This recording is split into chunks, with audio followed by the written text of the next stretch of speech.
আজকে আসামির জামিন শুনানির জন্যই দিন ধার্য ছিল। বিজ্ঞ ম্যাজিস্ট্রেট তরিকুল ইসলাম সাহেবের আদালতে জামিন শুনানিটা হয়। তো এই মামলার জামিনের ধারা সম্পূর্ণভাবে বেএলেবল সেকশন ছিল। জামিনযোগ্য ধারার অপরাধ বিবেচনায় আসামিটা আজকে জামিনের আদেশ প্রাপ্ত হয়। তবে মামলার তদন্ত যেভাবে চলছে সেভাবেই চলবে। ভবিষ্যতে অভিযোগপত্র দাখিল হবে। অভিযোগপত্র দাখিল হলে যদি দেখা যায় যে অভিযোগপত্র সঠিকভাবে আসছে আমাদের ধারণায়, অর্থাৎ রাষ্ট্রপক্ষের ধারণায়, তাহলে সেটা মামলা বিচারে যাবে। আর যদি এমনটা দেখা যায় যে না, সঠিক তদন্ত হয়নি, তখন আমরা হয়তো নারাজি দিতে পারবো। নারাজি শুনানি পরবর্তী যে আইনি পদক্ষেপ সেটা আদালত আমরা নেব এবং আদালত সে তার শুনানির প্রেক্ষিতে সিদ্ধান্ত দেবেন। মামলাটা আজকে কেবলমাত্র জামিন শুনানির জন্য ছিল।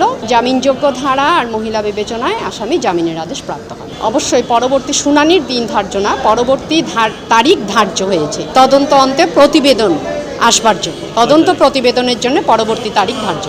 পরবর্তী তারিখটা এই মুহূর্তে আমি বলতে পারছি না, সেটা রেকর্ড দেখে বলতে হবে। ক ফাউন্ডেশনের পক্ষ থেকে আমরা রাষ্ট্রপক্ষের আইনজীবীর সহায়তাকারী হিসাবে অ্যাডভোকেট কণিকা ম্যাডামকে আমরা নিয়োগ দিয়েছি, এটা রাষ্ট্রপক্ষের সহায়তাকারী হিসাবে।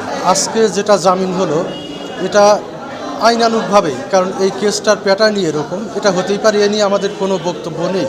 তবে আমরা যেটা চাচ্ছি, সঠিক বিচারের জন্য এই মামলাটাকে চালিয়ে যেতে হবে আগামীতে এবং নির্ভুলভাবে তদন্ত সাপেক্ষে চালাতে হবে, এটাই আমাদের দাবি। আর এই দাবিটার পেছনে একটা কারণ, যেটা আমি খুব সংক্ষিপ্ত বলি, মানে কুকুর হোক বা যে কোনো প্রাণী হোক অথবা মানুষ হোক, নিষ্ঠুরতা, হিংস্রতা এটা সবার ক্ষেত্রেই প্রযোজ্য। এই আমাদের প্রতিবাদটা নিষ্ঠুরতা বা হিংস্রতার বিরুদ্ধে, ওই আসামির বিরুদ্ধে নয়। কিন্তু এই নিষ্ঠুরতা বা হিংস্রতার একটা পানিশমেন্ট দিলে পরবর্তীতে অনেকেই অ্যালার্ট হবে, কারণ আজকে হয়তো আমরা কুকুরের প্রতি নিষ্ঠুরতা করছি, এটাকে প্রশ্রয় দিলে পরবর্তীতে এই নিষ্ঠুরতাটা মানুষের উপরে হবে। এবং আন্তর্জাতিক একটা গবেষণার মতামত যে যারা পশু পাখির উপর নির্যাতন প্রাথমিক জীবনে করে, পরবর্তীতে তারা বেশিরভাগই মানুষ মার্ডারের সাথে সংশ্লিষ্ট হয়। আমাদের মূল বক্তব্য কিন্তু নিষ্ঠুরতা, হিংস্রতার বিরুদ্ধে। এই কারণে এই মামলাটাকে অবশ্যই দৃষ্টান্তমূলক শাস্তির মাধ্যমে সফল করতে হবে, এটাই আমাদের দাবি।